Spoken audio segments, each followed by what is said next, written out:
আসসালামু আলাইকুম। সবাই কেমন আছেন? আশা করছি সবাই ভালো আছেন।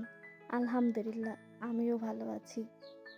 আজকে আপনাদের সাথে শেয়ার করব আমার চিরপরিচিত একটা জায়গা। সেটা হলো আমার বাড়ি। আমার ছোট্ট গ্রামের শান্তির ঘর। এটা হলো হাঁসের ঘর। উঠোনের একটা পাশে এই হাঁসের ঘরটাকে বসানো। এই যে একটা হাঁস দেখছেন না? ওটাকে রাখা হয়েছে জবাই করার জন্য। কিন্তু পরবর্তীতে আর করা হয়নি। অন্যদিন করব। সেজন্য আবার ছেড়ে দেওয়া হলো। তো বারান্দার উপরে থেকে দুটো কাঁঠাল দেখলাম পেকেছে কিনা, প্রায় পাকার মতোই হয়ে গিয়েছে। আর এই দেখুন, চালার উপরে এই যে চাল কুমড়ার গাছ উঠেছে। অনেক চাল কুমড়া এবার খাওয়াও হলো।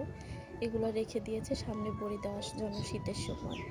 তারপরে চলে আসলাম মাটির চুলায় রান্না করার প্রস্তুতি নিতে। তো বাসায় কোনো মাছ ছিল না, সেজন্য হলো দেখি ফ্রিজে কয়েকটা এই যে কই মাছ ছিল, সেজন্য ভিজিয়ে নিলাম। ভিজিয়ে নিতে নিতে ভাবলাম কী দিয়ে রান্না করব। তারপরে দেখি আমি বাড়িতে যেহেতু ছিলাম না, বাবার ওখানে গিয়েছিলাম, তো এসে দেখি অর্ধেক লাউ ছিল। তো ভাবলাম যে লাউ দিয়ে আর আলু দিয়ে সুন্দরভাবে কই মাছ দিয়ে একটু রান্না করে ফেলি। তো তখন আপনার ভাইয়াকে বললাম, আজকে তো হাটের দিন, হয়তো যারা পাবনা জেলার মধ্যে আছেন বা দেখবেন এই ভিডিওটা, অবশ্যই আপনারা টেবুনিয়া চিনেন, সেখান থেকে হাটের জন্য। তো উনি বললো যে আচ্ছা ঠিক আছে, তুমি রান্না করো, ততক্ষণ আমি বাজার করে নিয়ে আসি। আমি বললাম যে আচ্ছা ঠিক আছে, আপনি বাজার করে নিয়ে আসেন, আমি এটাই আপাতত রান্না করতে থাকি।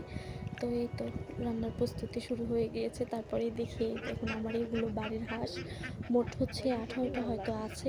যে এটা আটকানো দেখলেন, ওটাকেও ছেড়ে দিয়েছিলাম, কারণ ওটা এখন রান্না করব না, যেদিনকে করবো সেদিনকে অবশ্যই আপনাদের সাথে শেয়ার করব। যে কথা বলতে বলতে আমার রান্না শেষ হয়ে গিয়েছে। দেখুন কত সুন্দর রান্না। তেমন পারি না, বাট চেষ্টা করি। এই তারপর রাইস কুকারে ভাতটাকে বসিয়ে দিলাম। ততক্ষণ দেখি আপনাদের ভাইয়া চলে এসেছে অনেকগুলো মাছ নিয়ে। মাছগুলো অনেক টাটকা এবং তরতাজা ছিল, কারণ সকাল সকালে নিয়ে আসছে। তো আমি পলের মধ্য থেকে দেখছিলাম কী কী মাছ ছিল। মাছগুলো অনেক ভালো ছিল। অল্প অল্প করে নিয়ে আসতে বলেছি, কিন্তু অনেকগুলো মাছ সে নিয়ে আসছে অল্প অল্প করে। আর আমরা বাঙালি বাঙালি মানুষ, যদি মাছ না হয় তাহলে কি হয় বলেন? প্রতিটা খাবারের সময় মাছ রাখাই লাগবে। তো এই মাছ দেখতে দেখতে আমি সব কিছু রেডি করে নিলাম। আমার মাকে বটি দিলাম, উনি সুন্দরভাবে মাছগুলোকে কেটে নিচ্ছে। উনি কেটে দেওয়ার পরে আমি অল্প অল্প করে মাছ নিয়ে এসে ধুয়ে ধুয়ে রাখছিলাম, ধুয়ে পলিতে রাখবো। তো আমি এখানে কই মাছ আর তেলাপিয়া মাছটাকে একসাথে ধুয়ে নিচ্ছি। তো যখন রাখবো পলিতে আলাদা আলাদা করে রেখে দিব, তাহলে সহজে বুঝতে পারবো।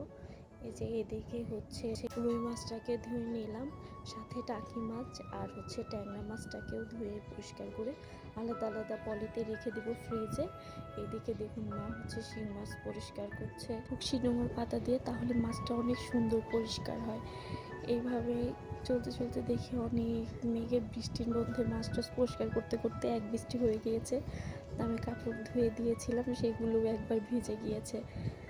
তারপর আমি সেগুলো তুলে শুকনো জায়গায় মেলে দিয়েছি। এদিকে আবার বৃষ্টি। তো ভাবলাম যে এই বৃষ্টির দিনে সুন্দর একটু গরম গরম নুডলস না খেলে হয় না। তো সেই জন্য আমি বসে পড়লাম নুডলস নিয়ে, এবং নুডলস খাচ্ছিলাম আর টিভি দেখছিলাম। এভাবেই আজকে সারাটা দিন পার করেছি। এতক্ষণ আমার সাথে থাকার জন্য আপনাদের সবাইকে ধন্যবাদ। অবশ্যই আমার সাথে থাকবেন, পাশে থাকবেন। লাইক, কমেন্ট এবং সাবস্ক্রাইব করতে ভুলবেন না। আল্লাহ হাফেজ।